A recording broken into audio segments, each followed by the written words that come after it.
केशव, ये लो तुम्हारे लिए खाना, और ये लो तुम्हारा खाना, खा लो इसे। शिखा, ये क्या है? तुमने तो अपने भैया को इतना अच्छा खाना दिया और मुझे ये अचार और सूखी रोटी। तुम्हें जो खाना मिल रहा है ना, तुम्हारे लिए वो भी बहुत है, और तुम्हारी औकात भी इतनी है, तो चुपचाप खा लो और नखरे करना बंद करो, समझे? अच्छा चलो ठीक है, मैं ये खाना खा लूंगा, पर तुम्हें ये खाना मुझे थाली में देना चाहिए था ना। अब ऐसे अखबार में लपेट के दोगी तो अच्छा नहीं लगता। अच्छा जी, अब मैं तुम्हारे लिए स्पेशल बर्तन साफ करने जाऊंगी? हाँ, देखो थाली साफ करने में 1 मिनट तो लगता है ना, तुम थाली साफ करके मुझे दे देती। तुम चाहते क्या हो? हाँ, अब मैं तुम्हारे लिए बर्तन साफ करूं, उसमें खाना परोसूं, फिर तुम्हारे जूठे बर्तन साफ भी करूं मैं? देखो निखिल, तुम्हारी नौकरानी नहीं हूं मैं, समझे तुम? जो खाना तुम्हें मिल रहा है ना कागज में, चुपचाप खा लो, और तुम ना यही डिजर्व करते हो, समझे? शिखा, तुम ये कैसे बात कर रही हो? अरे साले साहब यहाँ पे बैठे हैं, तुम इनके सामने मेरी बेइज्जती कर रही हो। अरे क्या सोचेंगे ये? अच्छा, और तुम एक बात बताओ, तुम्हारी इज्जत ही क्या है इस घर में? हाँ, काम कुछ करते ही नहीं हो, पूरा दिन पड़े रहते हो, तुम्हें तो काम धाम कुछ है भी नहीं, खाना है और आराम करना है। मेरा भाई काम करता है, हम दोनों काम करते हैं, 24 घंटे काम करते हैं, और ये घर हम दोनों चला रहे हैं, और तुम बस फोकट की रोटी खाते हो, समझे? तो मुझसे ना बहस मत करो अब तुम। हाँ दीदी, आपने ना बिल्कुल ठीक कहा। और जय जी, आप एक तो आप काम नहीं करते, 6 महीने से देख रहे हैं आपको, घर में पड़े रहते हैं, और ऊपर से आपको खाना चाहिए वीआईपी वाला। मेरा तो दिमाग खराब हो जाता है जब देखो तब यही सब कुछ। अरे आदमी उठता है सुबह सुबह फ्रेश माइंड से जॉब जाता है, पर नहीं, यहाँ पर वो नसीब ही नहीं है। दीदी बस हो गया, मुझे कुछ खाना नहीं है, मैं बाहर से खा लूंगा। छोटे, मेरी बात तो सुन, खाना तो खाकर जा। केशव, मिल गई शांति? अब तो खुश हो ना तुम? मेरे भाई ने खाना भी नहीं खाया, और तुम हो कि अरे बेचारा अपना लंच भी लेके नहीं गया है। अब तो खुश हो गए ना तुम? एक बात बताओ, तुम मुझसे चाहते क्या हो? देखो अब ना बहुत हो गया, मुझे रहना ही नहीं यहाँ पे, मुझे डाइवोर्स चाहिए अभी क्या अभी। अच्छा शिखा, इतनी बड़ी बात हो गई, जब तुम मुझसे डिवोर्स की बात कर रही हो। तुम्हें अपने भाई की परेशानी दिखाई दे रही है, उसने खाना नहीं खाया था, ये उसकी परेशानी है।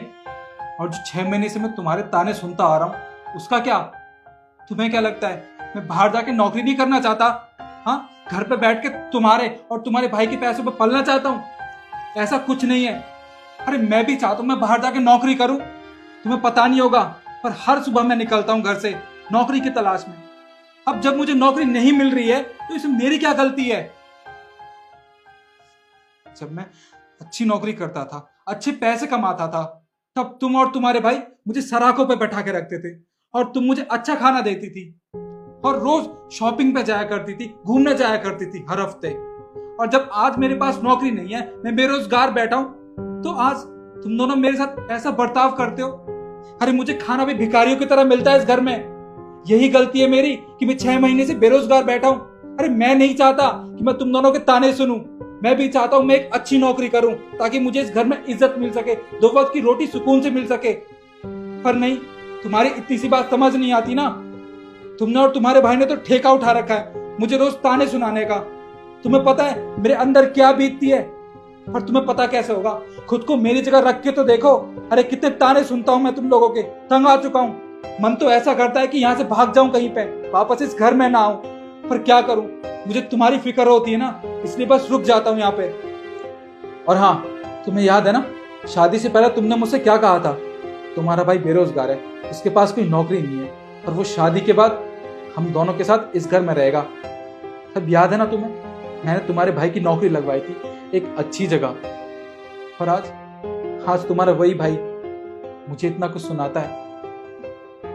निखिल, आई एम रियली सॉरी, प्लीज मुझे माफ कर दो। मुझे नहीं पता था कि तुम्हें मेरी बातें इतनी हर्ट करती हैं। देखो मैं तुम्हें इसलिए कहती थी क्योंकि मुझे अच्छा नहीं लगता था, और तुम इतना बुरा फील करते थे, इसके लिए प्लीज मुझे माफ कर दो, मुझसे गलती होगी, मैं तुम्हें कभी समझ ही नहीं पाई। I am really sorry. कोई बात नहीं शिखा, तुम्हें मुझसे माफी मांगने की कोई जरूरत नहीं है। मैं तुम्हारा पति हूँ। मैं बस इतना चाहता हूँ कि जब तुमने मेरे अच्छे वक्त में मेरा साथ दिया था, तो मेरे बुरे वक्त में भी तुम मेरा साथ दो। और हाँ, मैं तुमसे प्रॉमिस करता हूँ कि जल्दी ना मैं एक अच्छी नौकरी पे लग जाऊंगा। मुझे तुम पर पूरा भरोसा है निखिल, और हाँ, मैं हमेशा तुम्हारे साथ हूँ, ठीक है?